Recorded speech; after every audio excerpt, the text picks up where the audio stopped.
Hi అండి. అందరికీ నమస్తే. నేను మీ గీత. Romantic boss part 69.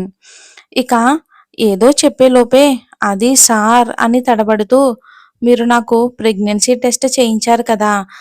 చేయించాను. కన్ఫర్మ్ అయింది కదా! అయితే అంటూ కనుబొమ్మలు ముడిచాడు కొంచెం సీరియస్ అవుతూ. అతని చూపులకు జడుచుకుని, మరి స్కాన్ కూడా చేయించారు కదా అని అంది. Yes baby.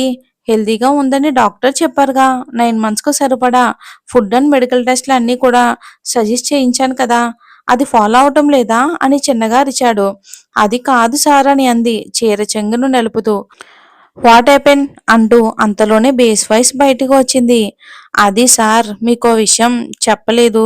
అది ఈరోజు చెప్పాలని మిమ్మల్ని పిలిచాను అని అంది. ఏంటది? డౌట్ అతనిలో. చెప్పడానికి నోరు విప్పింది బేబీ. ఆమె ఏం చెప్తుందా అని అతనిలో టెన్షన్. అర్జున్ సార్, అసలు విషయం చెప్పే ముందు నా గురించి నేను చెప్తా అని అంది. నీ గురించా? నువ్వు చెప్పడానికి, నేను తెలుసుకోవడానికి? అయినా కొత్తగా ఏంటి అని అర్జున్ అంటుంటే, మీకు తెలియనివి చాలా విషయాలు చెప్పాలి అని అంటూ తల ఊపింది. సార్ అని చీర సర్దుకుంటూ అతనికి దగ్గరగా వెళ్ళింది. అర్జున్ ఆమె టెన్షన్ను, చేతలను గమనిస్తున్నాడు. సార్, మీరు అమెరికాలో ఉన్నప్పటి నుంచి నిన్నటి వరకు ఎవరో ఒక ఆవిడ లైక్ ఓ గర్ల్ మిమ్మల్ని ప్రేమ అంటూ వాట్సాప్ మెసేజ్లతో Insta, Facebook, Twitter, PhonePe, Google Pay చివరకు ఓల్డ్ స్టైలు లెటర్స్ కూడా రాస్తూ love me, I love you అంటుంది కదా అని అడిగింది నవ్వుతూ. అని తల ఊపాడు. అయినా ఈ విషయం నీకెలా తెలుసు? డౌట్ అతనిలో. సిగ్గుపడుతూ అది నేనే సార్ అని అంది. వాట్? అని అదిరిపడ్డాడు అర్జున్. అంటూ ఒక వెర్రినవ్వు నవ్విందొకటి. సార్, ఆ పిచ్చి పిల్ల రాకాసిని నేనే అని అంది. అర్జున్ ఇంకా ఆ షాక్ నుంచి తేరుకోలేదు. చిన్న నవ్వుతో అతన్ని చూసింది బేబీ. సార్, మీరంటే నాకు చచ్చేంత పిచ్చి. ఆ పిచ్చి నిన్న మొన్న వచ్చింది కాదు. ఎప్పుడో నాకు 12 ఇయర్స్ ఉన్నప్పుడే.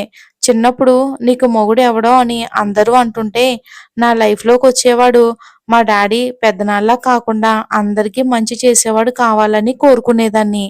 రాయలసీమలో రక్త పోరాటం చూసిన నాకు ముంబైలో అందరికీ అన్నం పెట్టే మీ రూపు నన్ను నీ వైపు లాగింది. ఫస్ట్ టైం ముంబైలో బాంబ్ బ్లాస్ట్ అయిన వారిని అనుకుంటా అందరికీ సర్వ్ చేయటం నేను చూశాను. ప్రాణాలు తీసే మా వాళ్ళ ముందు ప్రాణాలు పోసే మీరంటే ఎనలేని ఇష్టం కలిగాయి నాకు. ఎంత ఇష్టం అంటే అది నేను మాటల్లో చెప్పలేను. ఇక ఆ ఏజ్‌లో అది లవ్ అని కూడా చెప్పలేను. కానీ ఒకలాంటి ఇష్టం. అన్ని నెగెటివ్ వైబ్స్ మధ్యలో ఉన్న నాకు మీ రూపు ఒక పాజిటివ్ ఫీల్‌నిచ్చింది. అందుకే మీపై ఆ ఇష్టం నాకు వయసు వచ్చాక లవ్‌గా మారింది. ఎలాగైనా మీ కంట పడాలని, మీతో ఒక్కసారైనా మాట్లాడాలని ఎదురు చూసేదాన్ని. మిమ్మల్ని చేరే మార్గం కోసం ఎదురు చూస్తూ ఉంటే నాకు లెటర్స్ రాయొచ్చని ఐడియా వచ్చింది. చిన్నప్పుడు ఒక 10థ్ క్లాస్ అక్క చెప్పింది. అప్పట్నుంచే ఇక్కడ హైదరాబాద్ నుంచి ముంబైలో ఉన్న మీకు రాసేదాన్ని. ఒక్క రిప్లై ఇస్తే చాలు అని 1000 కళ్ళతో ఎదురు చూసేదాన్ని. బట్ ఎప్పుడూ కూడా మీరు రిప్లై ఇవ్వలేదు. వయసుతో పాటు ఇష్టం, ప్రేమ ఇంకేదో చెప్పలేని ఫీలింగ్ కలిగింది. అలాంటి టైంలో అంటే నేను కరెక్ట్‌గా 10థ్ క్లాస్‌కు రాగానే ఏం జరిగిందో ఏంటో కానీ ముంబై నుంచి యూఎస్ఏ వెళ్ళావు. ఇక నాకు నిన్ను చేరుకునే అవకాశం లేదు. అప్పుడు తెలిసింది నాకు నేను మిమ్మల్ని లవ్ చేస్తున్నానని. అది ప్రేమే అని. అందుకే అంకుల్‌కు నాపై ఉన్న సాఫ్ట్ థాట్ యూజ్ చేసుకొని మీ కాలేజీలో ఇంటర్ చదివాను. అమెరికా వచ్చాను. కేవలం నీ కోసం మాత్రమే. ఇక్కడ మాస్టర్స్ చేసి నీ వెనకే నిన్ను ఫాలో చేస్తూ ఉండేదాన్ని. ఇలా సోషల్ మీడియా యూజ్ చేసుకున్నా. నాకున్న పిచ్చి ప్రేమ మాటల్లో చెప్పలేను. నీ ప్రేమ కోసం తపిస్తూ తిరిగేదాన్ని. స్టడీస్ కంప్లీట్ అయ్యి ముంబై వచ్చేసరికి మా డాడీ నాకో మ్యాచ్ చూశాడు. అది నాకు వద్దు. నాకు అర్జున్ సార్ అంటే ఇష్టమని చెప్దాం అనుకునే లోపే మా డాడీలో అసలు క్యారెక్టర్ బయటికి వచ్చింది. అప్పటికే అప్పు, అన్న లవ్‌లో ఉన్నారు. నా లవ్ మ్యాటర్ ఎవరికి చెప్పాలో అర్థం కాలేదు. స్టేటస్ గుర్తుకొచ్చింది. కేవలం మా అత్త అలకనంద కోసమే మా డాడీ గేమ్ ప్లే చేశాడని తెలిసి షాకయ్యాను. అంకుల్, నిజం చెప్పాను. అలాగే నా ప్రేమను కూడా చెప్పాను అంకుల్‌కి. సంజయ్ అంకుల్ నాకు మాట ఇచ్చారు. నువ్వే నా ఇంటి కోడలు అని హ్యాపీగా ఉండమని భరోసా ఇచ్చారు. నేను ముంబై నుంచి హైదరాబాద్ వచ్చి 1 వీక్ తర్వాత ముంబై వచ్చేసరికి అప్పుడే నా బ్రెయిన్ డెడ్ అయ్యింది. అనంతపూర్‌లో న్యూస్ వినిపించింది. నాకేం అర్థం కాలేదు. రాయలసీమ మొత్తం రక్తపాతం మొదలయ్యింది. మా డాడీ నన్ను ముంబై తీసుకొచ్చి సంజయ్ అంకుల్ డెత్‌కు భాగం చేశాడు అని అంది. సంజయ్ డెత్ డే రోజు జరిగిన సంఘటనలు గుర్తు చేసుకుంటూ వెక్కి వెక్కి ఏడ్చింది మన బేబీ. ఇక ప్రేమ విషయం ఇంటూ షాక్‌లో ఉన్న అర్జున్‌కు చందు ఏడవడం నచ్చక కంగారుగా తన దగ్గరికి చేరి పొదవి పట్టుకున్నాడు. అతని గుండెల్లో ఒదిగిపోయింది. నా కడుపులో పెరుగుతున్న మన బిడ్డ సాక్షిగా చెప్తున్నాను అర్జున్ సార్. మీరంటే నాకు ప్రాణం. అంతే సాక్షిగా చెప్తున్నాను. సంజయ్ అంకుల్ డెత్‌లో నాకేం సంబంధం లేదు అని అంది. అర్జున్‌కి ఎలా రియాక్ట్ అవ్వాలో అర్థం కాక ఆమె వెన్ను నిమురుతూ మౌనంగా ఉండిపోయాడు.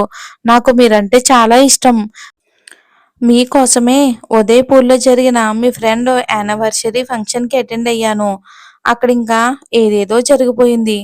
మీరు నేను ఒకటయ్యాము. అసలు ముందైతే నేను ఎవడికో నా శరీరాన్ని ఇచ్చానని కుళ్ళి కుళ్ళి ఏడ్చాను. చచ్చిపోవాలని ఉండేది. ఎందుకు బ్రతుకుతున్నానో అర్థం కాలేదు. మా డాడీ కోసం మాత్రం కాదు. ఆంటీ కోసం కేవలం రత్న ఆంటీనైనా బ్రతికించాలని ఇక్కడికి హైదరాబాద్ వచ్చాను. నా మీద నాకే కోపం, పగ, పంతం ఉండేది. నేను ఎంగిలి పడిన రోజే మీపై నా ప్రేమను చంపుకున్నాను. నిజానికి అలా అని అనుకున్నాను సార్. నాకు మీరు కనబడితే చాలు అనుకుంటున్న టైంలో అల్లరోడిగా అర్జున్ పట్వారీగా నాకిక్కడ హైదరాబాద్‌లో కనపడగానే మీరు ఇలా వచ్చారని క్షణకాలం అనుకున్నా. ఏ క్షణంలో నేను తల్లిని అయ్యాను అని తెలిసిందో అప్పటి వరకు ఉన్న చివరి ఆశ కూడా చచ్చిపోయింది నాకు. ఆ రోజే మీరు కాల్ చేసి నీ కడుపులో ఉన్నది నా బేబీ అని చెప్పారు చూడండి. ఆ ఆనందం మాటల్లో చెప్పలేను. ఇంక నాకు భయం, బాధ పోయింది. మిమ్మల్ని దగ్గరగా చూడాలి అని చాలా సార్లు అనిపించింది. ఈ బేబీ అంటే ఇష్టం లేనట్లు నటిస్తే మీరు నాకు కాల్ చేసి నా కోసం కాకపోయినా బేబీ కోసం వస్తారని ఇలా నాటకం ఆడాను సార్. బట్ నాకు మన బేబీని కనటం చాలా చాలా ఇష్టం. ఇక చందన బేబీ మాటలకు అతనిలో మౌనం తప్ప మరేమీ లేదు. అతన్ని హత్తుకున్నది కాస్త అతని నుంచి దూరం జరిగి కళ్ళు తుడుచుకుంది. అర్జున్ ముఖంలోకి నవ్వుతూ చూసి అతని చేతిని పొట్టపై పెట్టుకుని మనకు ఒక్క బేబీ మాత్రమే కాదు, ఇద్దరు. అంటే మీ చెల్లెలు అప్పు కూడా మళ్ళీ రాబోతుంది అని అంది. అర్జున్ కళ్ళు ఒక్కసారిగా పెద్దవి చేసి చూశాడు. వాట్ అంటూ అదిరిపడ్డాడు. అవును అని అంది సిగ్గుపడుతూ. మరి మీరే గెస్ చేసి కామెంట్ చేయండి. నోట్లో డోలో టాబ్లెట్ వేసి వాటర్ ఇచ్చాడు నిఖితకి నిఖిల్. తాగి అతనిచ్చే స్వీట్ ఎక్కడుంది అంటే ఐవింకి చేశాడు. ఆమె గుండెల్లో జల్లుమంది అతని హస్కీ చూపులకు. ఆమె కన్నులు నేలను చూసేలోపే ఆమె జుట్టును పట్టుకుని ఇద్దరు పెదవులు జతచేశాడు. కళ్ళు తేలేసి గుడ్లు వేలబెట్టి మరీ అతన్నే చూస్తుంది. ఆశ్చర్యం ఆమెలో. 10 నిమిషాలకు ఇద్దరికీ ఊపిరి భారం అయిన తర్వాత తేరుకుని ఆమెను వదిలేశాడు. బెడ్ ఎడ్జ్‌కు ఆనుకుని ఒక్కసారిగా రొప్పుతుంది నిఖిత. అదురుతున్న ఎదసవ్వడి అతనిలో అలజడి రేపింది. తను ఏదో కోరుకుంటుంటే మనసు పరివిధాలుగా పయనిస్తుంది. మెదడు మరేదో ఆశిస్తుంది. పొట్టిది మాత్రం ఈయన గారికేంటి ఇలాంటి కోరికలు కూడా ఉన్నాయా అని అనుకుంది. అతన్ని చూడలేక పిల్లోలో ముఖం దాచుకుంది. నిఖిల్ ఫేస్‌లో గర్వంతో కూడిన గ్లో. ఆమెను దుప్పటితో సహా ఒడిలో పెట్టుకుని అలాగే కళ్ళు మూసుకున్నాడు. నిఖిల్ కళ్ళల్లో అప్పు చనిపోయే ముందు కాల్ చేసి చెప్పిన మాటలు గుర్తుకొచ్చాయి. అలాగే సంజయ్ డెత్‌కు ముందు నిఖిల్ దగ్గర తీసుకున్న ప్రామిస్ కూడా గుర్తుకు వచ్చింది. ఇక నిఖిత అఫీషియల్‌గా నిఖిల్‌కు భార్య అయ్యి ఇప్పటికే 20 మంత్స్ అవుతుంది. అది అర్జున్, నిఖిల్, సంజయ్‌కు తప్ప కనీసం నిఖితకు కూడా తెలీదు. ఇక నిఖిల్ నిఖితని తన భార్య అనుకున్నాడు కనుకనే ఆమెకు కూడా నిఖిల్ అంటే ఇష్టం ఉంది. కాబట్టే ఆమెను తాకుతున్నాడు. మరి కంటిన్యూ. ఈ ట్విస్ట్‌లన్నీ కూడా ఒక 10, 15 ఎపిసోడ్‌ల తర్వాత రివీల్ అవుతాయి. స్టోరీ నచ్చితే లైక్ చేసి ఛానల్‌ని సపోర్ట్ చేయండి.